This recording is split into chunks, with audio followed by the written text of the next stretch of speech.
Never marry a narcissistic. There is a manufacturing defect in some women. There is a void in them which they try to fill with any man when the husband is away at work. One male is not enough to fill the void. They need several men. This is the problem.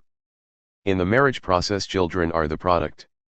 There is no guarantee that the children are your own. The presence of the husband during the day at home makes her feel uncomfortable and worthless. She has no freedom. She does not work and contribute nothing for the running of the home. The presence of a tired and exhausted husband during the night is not a problem.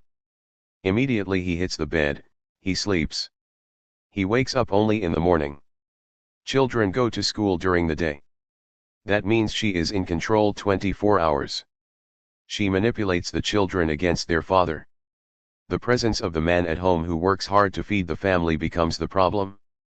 She tries to fight him at any opportunity to make sure he does not stay home even during the weekend. She does not want the husband at home. She cannot do evil when the husband is at home.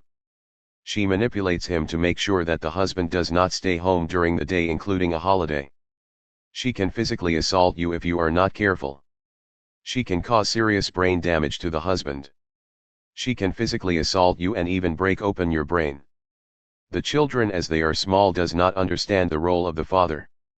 The children therefore can be easily manipulated against you, the breadwinner. A toxic woman not only bites the hand that feeds her, but she eats up the whole hand. Never marry is the solution. Marriage is a trap. Do you want to sleep with a poisonous snake? Another option is to wait until someone makes a mind-reading device for humans. Such a device will help you to choose a good woman. Marriage is business transaction where the man is the loser.